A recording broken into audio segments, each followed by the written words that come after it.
నమస్తే welcome to S9 news నేను పార్వతి బులెటిన్ల ముందుగా హెడ్లైన్స్ చూద్దాం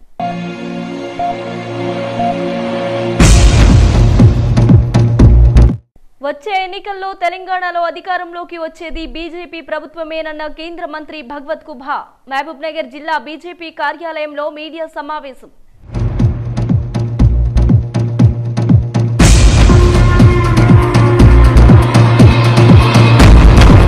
వరల్డ్ ఆర్థరైటిస్ డేను పురస్కరించుకుని ఎస్వీఎస్ హాస్పిటల్లో లైవ్ ఆపరేషన్లు చేశామన్న డాక్టర్ కేజే రెడ్డి హాస్పిటల్లో నిర్వహించిన ఈ సమావేశానికి హాజరైన మంత్రి శ్రీనివాస్ గౌడ్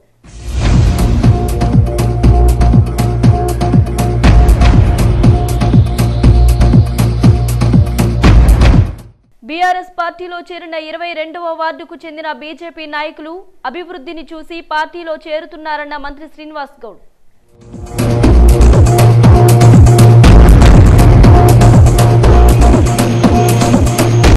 వచ్చే ఎన్నికల్లో తెలంగాణలో బీజేపీ ప్రభుత్వం ఏర్పడుతుందని కేంద్ర రసాయనాలు ఇంధన వనరుల శాఖ సహాయ మంత్రి భగవత్ కుబా ధీమా వ్యక్తం చేశారు. మహబూబ్నగర్ జిల్లా కేంద్రంలోని బీజేపీ కార్యాలయంలో నిర్వహించిన మీడియా సమావేశంలో ఆయన మాట్లాడుతూ గత ఎన్నికల్లో ప్రజలకు ఇచ్చిన వాగ్దానాలను బీఆర్ఎస్ అధినేత కేసీఆర్ పూర్తిగా విస్మరించారని విమర్శించారు. రాష్ట్రంలో ముఖ్యమంత్రి కేసీఆర్ గత 10 ఏళ్లుగా అవినీతి పాలన కొనసాగిస్తున్నారన్నారు. తెలంగాణలో ప్రజలు మార్పు కోరుకుంటున్నారని ప్రజలకు తెరాస బుద్ధి చెప్తారన్నారు. బీఆర్ఎస్ కాంగ్రెస్ రెండు ఒకటేనని వచ్చే ఎన్నికల్లో ప్రజలు సరైన నిర్ణయం తీసుకోవాలన్నారు. కేంద్రంలోని భారతీయ జనతా పార్టీ ప్రభుత్వం గత 9 ఏళ్లుగా పేదల సంక్షేమం కోసం ఎన్నో పథకాలను ప్రవేశపెట్టిందని ఆయన తెలిపారు. భారతీయ జనతా పార్టీ पहला देश नेक्स्ट पार्टी अंत में स्वयं ऐसा सोच करके राजनीति करती है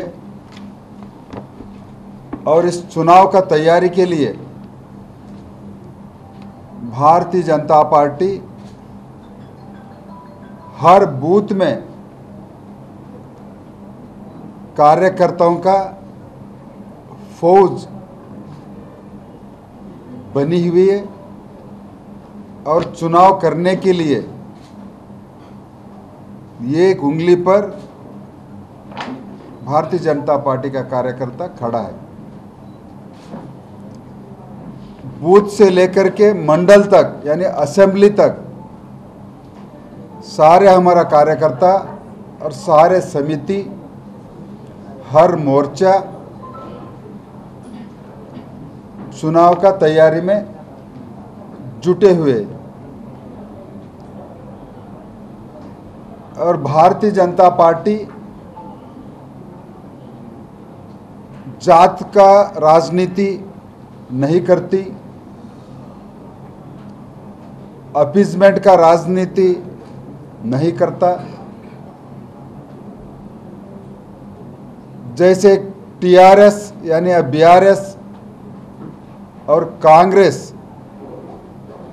केवल अपीजमेंट पॉलिटिक्स करने के लिए माहिर है और तेलंगाना का जनता को हमको रजाकारों से यानी देश को आज़ाद होने के बाद करीब 13 महीना इस निज़ाम स्टेट रजाकारों से त्रस्त था और हमको आज़ाद मिलने के लिए 13 महीना केवल इंतजार ही नहीं बल्कि रजाकारों का अन्याय से हमने त्रस्त भी हो गए. कई माता बहनों बच्चों का बर्बराते से जान भी गंवाना पड़ा. फिर से एक बार बीआरएस और कांग्रेस की राजनीति हम लोग अभी देख रहे हैं फिर से एक बार हमको रजाकारों का याद दिला रहा है। दोनों पार्टी केवल जनता की पैसों से सिर्फ और सिर्फ मुसलमानों को खुश करने का कार्यक्रम बनाना और उनका वोट हासिल करके सत्ता में आके लूटने के लिए और बहुसंख्यात लोगों का हित किनारा करते हुए हमने देखा है। आज जो तेलंगाना में चल रहा है, बीआरएस और कांग्रेस फैमिली पॉलिटिक्स, यानी family priority is most important for them, appeasement politics करना और पूरा बीआरएस तो पिछला 10 साल से परिवारवाद और भ्रष्टाचार, जो तेलंगाना राष्ट्र बनाने के लिए लाखों लोग, विशेष करके युवा लोग जान गंवा दिया बंगारू तेलंगाना बनाने के लिए। लेकिन तेलंगाना तो बंगारू बना नहीं है, सिर्फ केसीआर का परिवार बंगारू बन गया। और योजना उनका देखिए, आज दलित बंधु कितना लोगों को उन्होंने दे पाया। घोषणा तो किया, एक दलित परिवार को 10 लाख तक सरकार का फंड्स देकर के उद्धार करेंगे। ये अभी तक प्रोग्राम लॉन्च ही नहीं हो गया। ये सरासर दलित लोगों को धोखा देना और गुमराह करना और दिशा भूल करके वोट लेने का स्कीम समझा है केसीआर साहब ने। इसके साथ में 10 साल से डबल बेडरूम का घर गरीबों को देता हूं।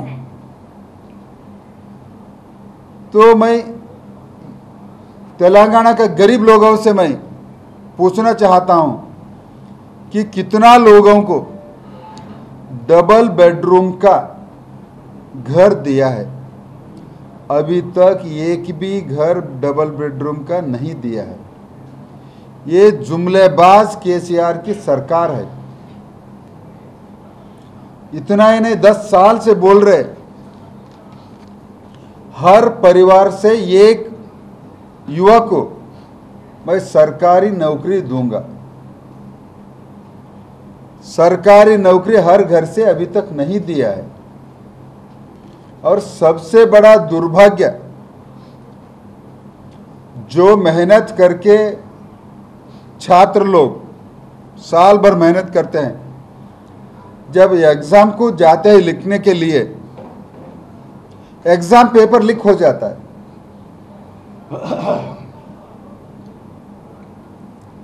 यानी जो गरीब छात्र, होशियार छात्र मेहनत करता है साल भर, तो इनका कार्यकर्ताओं को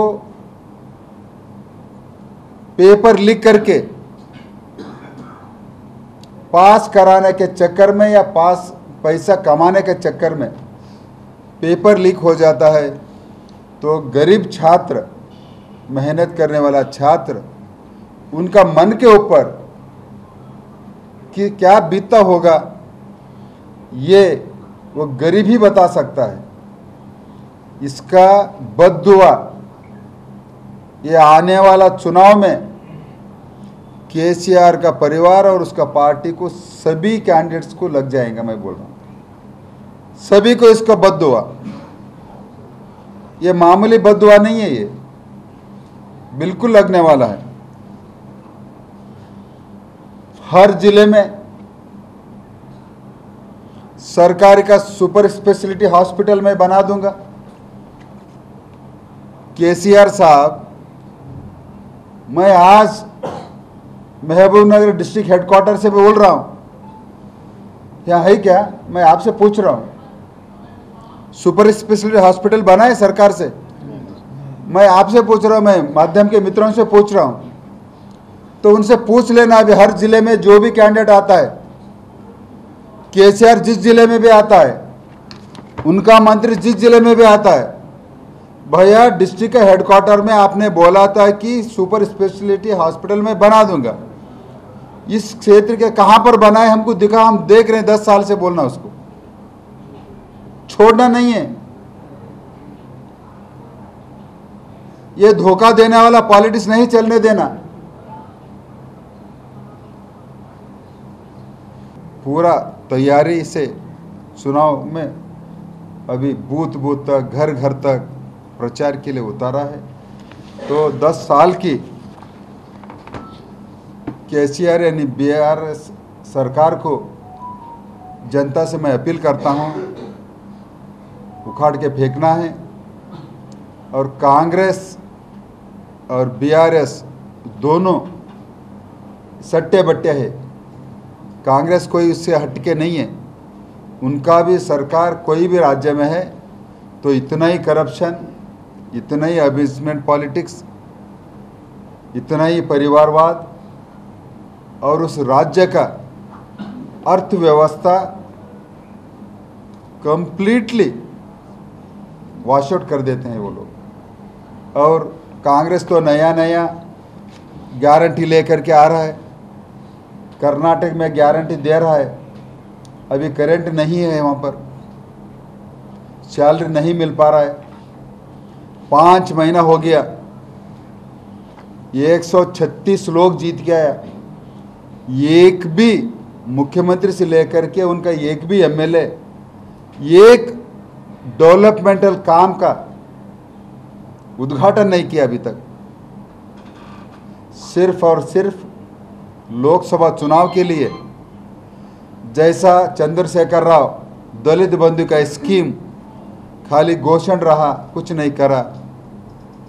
कांग्रेस भी वही ड्रामा करने के लिए निकला है।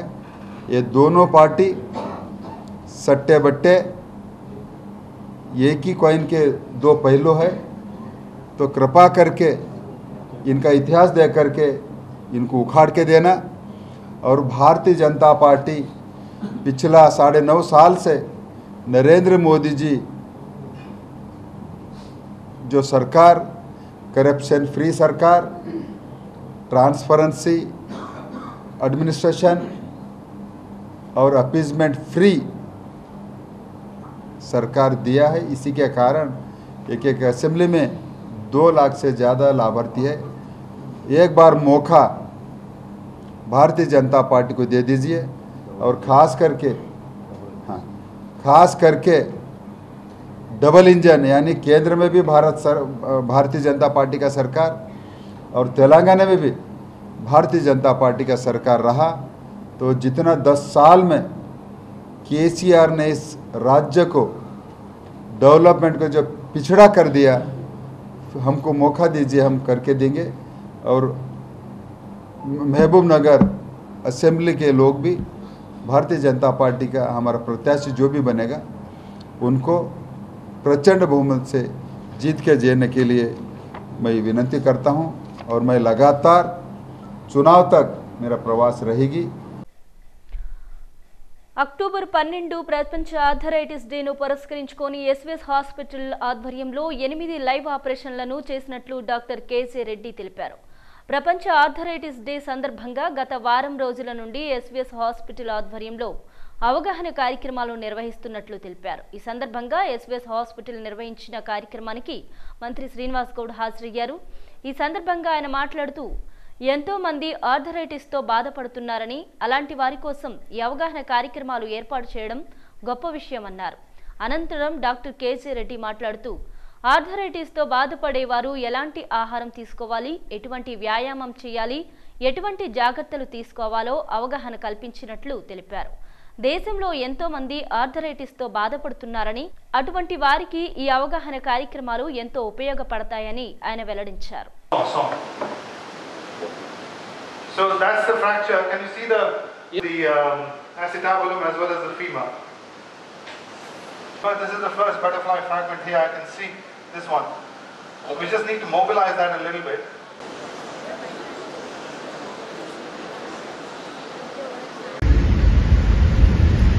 ఎన్నో అనుకుంటున్నాం ప్రాణం తప్ప. ఈ మధ్యకాలంలో యంగ్ కనపడడానికి కూడా, అంటే 80 ఏళ్ళలో ఉన్న 30 ఏళ్ళ కనపడడానికి కూడా కనుక్కున్నాం, సక్సెస్ అయ్యేదని కూడా మనం చూస్తున్నాం. కనుక అటువంటివి అనుకుంటున్నప్పుడు ఈ నీస్ జంతు తర్వాత మధ్యలో మెయిన్ కాట్లేజ్ ఎప్పుడైతే పోతుందో రఫ్ అయిపోతుంది. రఫ్ అయిపోయిన తర్వాత స్టార్ట్ అయిపోతుంది. లేదు ఇంప్లాంట్ చేస్తే కూడా 10 years అని కాకుండా ఒక 20-30 years స్ట్రాంగ్ గానే ఉంటుంది. 10 years తర్వాత మళ్ళీ ఏది కాదంటారు. ఏం తీసుకోవాలన్నా వద్దా, మళ్ళీ ఏం కాదన్నప్పుడు చూద్దాంలే 60 ఏళ్ళకి వేసుకుందాం, 70 ఏళ్ళు వస్తానేమో అని 60 ఏళ్ళకి పోతుంది. మధ్యలో చూసుకోమంటారు, లేకపోతే సంపాదించారు, చాలా సంపాదించారు. కనుక దీన్ని ఇంకా రీసెర్చ్ చేయాల్సి ఉంది, ఇంకా అడ్వాన్స్ టెక్నాలజీ చేయాల్సి ఉంది. వరల్డ్ వైడ్ గా ఎక్కడ అడ్వాన్స్ టెక్నాలజీ ఉంది, దాన్ని మన ఎస్వీఎస్ లో దయచేసి ప్రవేశపెట్టాల్సిన ఇది ఉంది. ఎస్వీఎస్ కు హైదరాబాద్ నుంచి వచ్చిపోయినప్పుడు సంతోషపడుతున్నారు. మీరు ఎక్కువ ప్రాక్టీస్ అక్కడ చేస్తున్నారు, ఎక్కువ మీరు ఇక్కడ పేషెంట్ ఇక్కడ దిగి హైదరాబాద్ నుంచి ఎస్వీఎస్ లో చేసుకొని పోతున్నాం, ఎస్వీఎస్ రెస్ట్ తీసుకున్నాం, ఎస్వీఎస్ లో ఉండి వచ్చినాం అనేది రావాలి. మీరు ఎక్కువ అపోలోనే చేస్తున్నారు, కొత్త అపోలో పేరు వస్తుంది, మా ఎస్వీఎస్కి వస్తలేదు. సగం ఇక్కడ కూడా దయచేసి ఇక్కడ కూడా చేస్తే మాకు పేరు వస్తుంది. అంటే ఈరోజు హైదరాబాద్ లో లేనివి మామూనార్లో ఉన్నాయి, హైదరాబాద్ లో ఉన్నాయి మామూనార్లో ఉన్నాయి. హైదరాబాద్ లో లేనిది ఏంటంటే ఇప్పుడు మొన్ననే మేము 26,000 acres లో జంగల్ సఫారీని స్టార్ట్ చేసాం. ఒక 8-10 years మేము స్టడీలు చేసి చాలా బోర్లు, సోలార్ బోర్స్ చేసి, ప్లాంటేషన్ చేసి, seed balls, drones camera field balls చేసి చాలా చెట్లు పెంచినాం. దట్టమైన అడవి అయింది ఆ ఉదాహరణ నుంచి. ఇప్పుడు ఎప్పుడైతే అడవి అయిందో అంతకుముందు కుందేళ్ళు కూడా ఉండే, ఇప్పుడు 11 చీతాలు వచ్చినాయి, టైగర్స్, తర్వాత తెలుగుబాటు వచ్చినాయి. డిస్కవరీ ఛానల్లో వెహికల్ 2 తెచ్చి స్టార్ట్ చేసాం. హైదరాబాద్ లేదు. ఇండియాలో బిగ్గెస్ట్ ఎకో పార్క్ 2097 acres కెన్నే ఉంది, స్టార్ట్ చేసాం. తర్వాత ఎనర్జీ, ఇండియాలో biggest energy park lithium energy park, అది మహబూబ్నగర్లోనే 400 acres లో స్టార్ట్ చేసినాం. కామరాజ గ్రూపే 10,000 ఎంప్లాయ్మెంట్ ఇస్తుంది, స్టార్ట్ అయింది. తర్వాత తెలంగాణలో 101 రోడ్ ఫే అని అనుకుంటా ఒక స్టార్ట్ అయింది. ఇట్లా చాలా టార్గెట్ పెట్టింది. 10 హైదరాబాద్ లేదు ఉండాలా, తెలంగాణ లేదు ఉండాలా, ఇండియాలో లేదు, ఇండియాలో టాప్ ఉండాలా అనే దాన్ని పెట్టుకున్నాం. దీన్ని కూడా మెడికల్ రంగంలో కూడా ఏదో ఒక ఫీల్డ్ ఇక్కడికి వచ్చి పోవాలంటే ఎట్లా చేయండి, రీసెర్చ్ ఇన్స్టిట్యూషన్ కూడా ఇంకా స్ట్రెంథనింగ్ చేయండి. మా వంతు సహాయ సహకారం మీకు ఎల్లప్పుడు ఉంటారని చెప్పని. డాక్టర్ అంటే దైవానికి ప్రతిరూపమే డాక్టర్. దేవుడు ఎట్లుంటో తెలియదు, దాని ప్రాణం పోయేటప్పుడు డాక్టర్ నిర్లక్ష్యం చేస్తే పోతుంది, జాగ్రత్త వహిస్తే ప్రాణం ఉండదు. అంటే మీ చేతుల్లోనే ఉంది. ఆపరేషన్ చేసేటప్పుడు ఫోన్ వచ్చిందని పట్టాలనుకో బ్యాక్, ఆపరేషన్ చేసేటప్పుడు బతకాలనుకున్నాను బతుకుతుంది. కనుక దయచేసి మీరు ఇంకా ముందుకు పోవాలని, ఎస్ఏసి ఇన్స్టిట్యూషన్ ఇంకా ఫ్యూచర్లో ఇంకా గొప్పగా ఎదగాలని మన మెడికల్ రంగంలో ఇంకా ఎన్నో విజయాలు సాధించాలని చెప్పి. హైదరాబాద్ అనేది గతంలో ఒక జిల్లా అనుకునేది హైదరాబాద్. ఇప్పుడు నా టార్గెట్ ఏంటంటే హైదరాబాద్లో జిల్లా కాదు, మనవన్మూర్తో జిల్లా. ఫారిన్ నుంచి ఎవరు వచ్చినా కానీ హైదరాబాద్ ఎయిర్పోర్ట్లో దిగి ఇక్కడ ఉప్పలు పోవాలంటే 2 గంటలు పోవాలి, బీచ్ వెళ్ళాలంటే 2 గంటలు పోవాలి, ఇక్కడ పోవాలంటే గంట అవుతుంది. హైదరాబాద్లో ఇది కూడా గంట. అందుకే జంక్షన్తో మామూలు కూడా రోడ్ బాగా చేస్తారు. ఇంకా అవతల ఎయిర్పోర్ట్ ఇక్కడ కూడా మనం ఇంకో లైన్ చేస్తా ఉన్నాం. మెట్రో స్టేషన్ కూడా షార్ప్ వరకు ఛాన్స్ లేదు. ఇన్ ఫ్యూచర్ మా టార్గెట్ ఐటీ టవర్ వరకు చేయాలని ప్లాన్ చేస్తున్నాం. ఈరోజు మనము వరల్డ్ ఆర్థరైటిస్ డే సెలబ్రేట్ చేస్తూ ఉన్నాము. లాస్ట్ వీక్ చెప్పినట్టుగా 1 వీక్ ఆర్థరైటిస్ డే సెలబ్రేషన్స్ అయ్యాయి. లాస్ట్ థర్స్డే నుంచి ఈ థర్స్డే వరకు. ఈ 1 వీక్లో చాలామందిని స్క్రీనింగ్ చేశాము, ఎక్స్రేస్ తీసాము, డయాగ్నోసిస్ చేశాము ఆర్థరైటిస్ గురించి. వారికి preventive measures, treatment measures, diet ఏ విధంగా వాడాలనేది అన్నీ చేశాము. కొంత నియర్లీ 250 to 300 పీపుల్ వచ్చారు మొత్తము.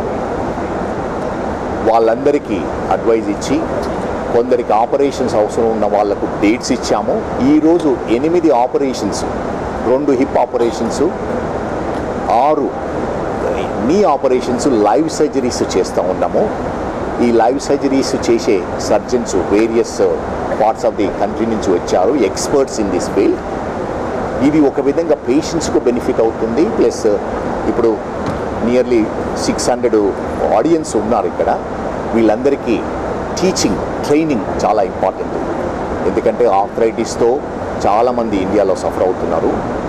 ప్రస్తుతానికి ట్రైనింగ్ ఆల్సో చాలా ఇంపార్టెంట్. ఈ యంగ్ సర్జన్లు ట్రైన్ చేస్తేనే కానీ మనము ముందు ఈ ట్రీట్మెంట్ చేయడానికి వీలవుతుంది. అందుకని ఈరోజు మొత్తము మార్నింగ్ అంటే 9 o'clock నుంచి 5:30 వరకు ఈ ఆపరేషన్స్ చేయాలని ప్లానింగ్ ఉంది. ఆల్రెడీ 3 ఆపరేషన్స్ అయిపోయావి. దీంట్లో కూడా ఆపరేషన్ చేసిన ఇంతకుముందు మీరు చూసిన హిప్ సర్జరీలో 20 years బ్యాక్ ఇక్కడే ఆపరేషన్ చేశాము. 20 years తర్వాత మళ్ళీ కిందపడి విరిగిపోవడం వల్ల రీఆపరేషన్ చేస్తున్నాము.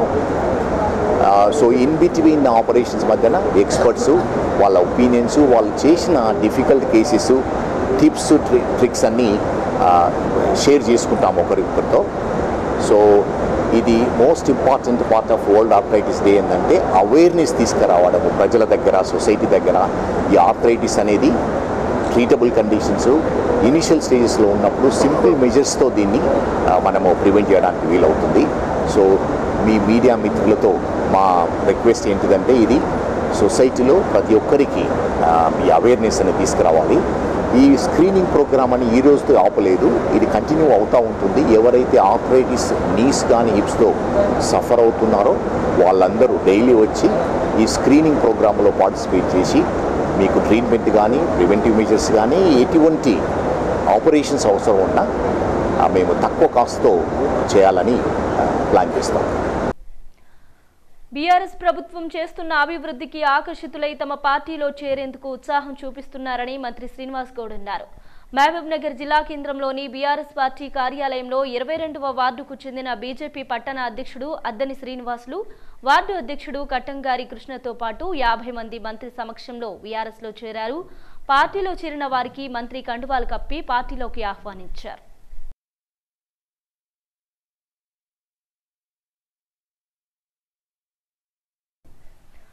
మహబూబ్ నగర్ ఎస్పీగా అందే రాములు నియమితులయ్యారు. అసెంబ్లీ ఎన్నికలు జరుగుతున్న 5 రాష్ట్రాల్లో సీనియర్ అధికారులను కేంద్ర ఎన్నికల కమిషన్ బదిలీ చేసింది. బదిలీ అయిన వారిలో 9 మంది జిల్లా కలెక్టర్లు, 25 మంది పోలీస్ కమిషనర్లు, ఎస్పీలు, అదనపు ఎస్పీలు ఉన్నారు. ఇందులో తెలంగాణలో రంగారెడ్డి, మేడ్చల్, మల్కాజ్గిరి, యాదాద్రి, భువనగిరి, నిర్మల్ జిల్లాల కలెక్టర్లతో పాటు 13 మంది పోలీసు అధికారులు ఉన్నారు. ఈ నేపథ్యంలో బదిలీ అయిన వారి స్థానంలో ఇన్ఛార్జీలను నియమిస్తూ డీజీపీ అంజనీ కుమార్ ఉత్తర్వులు జారీ చేశారు. మహబూబ్ నగర్ ఎస్పీగా అందే రాములు, నాగర్ కర్నూలు ఎస్పీగా సిహెచ్ రామేశ్వర్, నారాయణపేట ఎస్పీగా కె సత్యనారాయణను నియమించారు. డాక్టర్ కేర్ హోమియోపతి అధిపతి డాక్టర్ ఏఎం రెడ్డి తన గొప్ప మనసును మరోసారి చాటుకున్నారు.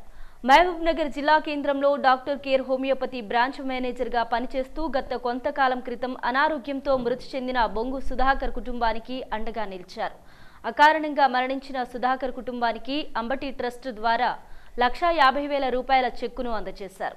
సంస్థలో పనిచేస్తున్న ఉద్యోగి మరణించిన కుటుంబానికి అండగా నిలబడటం పట్ల సంస్థ ఉద్యోగులు హర్షం వ్యక్తం చేయడంతో పాటు బొంగు సుధాకర్ కుటుంబ సభ్యులు ఏఎం రెడ్డికి కృతజ్ఞతలు తెలిపారు.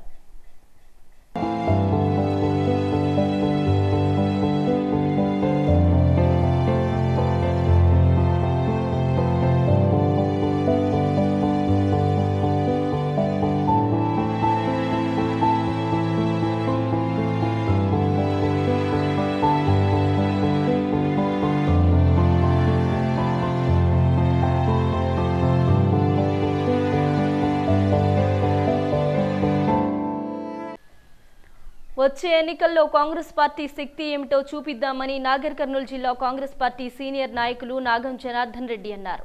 నాగర్ కర్నూలులో ఏర్పాటు చేసిన కార్యక్రమంలో ఆయన మాట్లాడుతూ తాను ఎల్లప్పుడూ ప్రజల కోసం అండగా ఉంటూ వారి కోసం పోరాడతానన్నారు.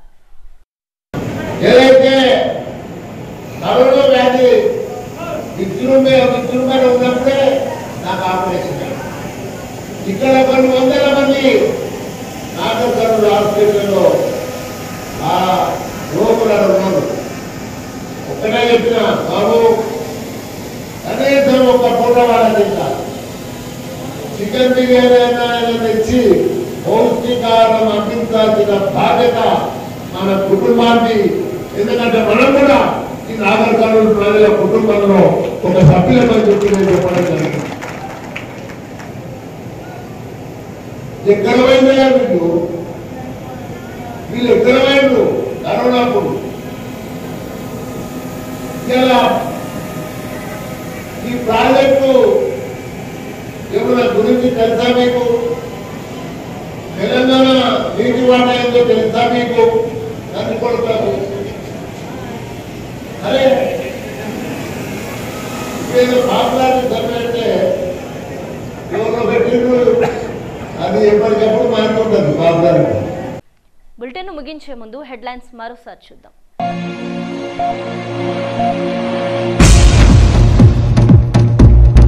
వచ్చే ఎన్నికల్లో తెలంగాణలో అధికారంలోకి వచ్చేది బీజేపీ ప్రభుత్వమేనన్న కేంద్ర మంత్రి భగవత్ కుబా. మహబూబ్ నగర్ జిల్లా బీజేపీ కార్యాలయంలో మీడియా సమావేశం.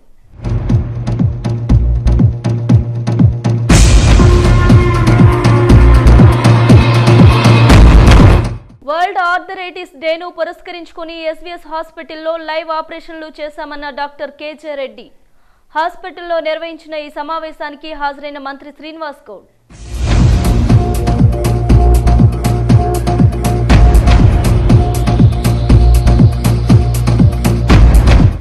బీఆర్ఎస్ పార్టీలో చేరిన 22వ వార్డుకు చెందిన బీజేపీ నాయకులు అభివృద్ధిని చూసి పార్టీలో చేరుతున్నారన్న మంత్రి శ్రీనివాస్ గౌడ్.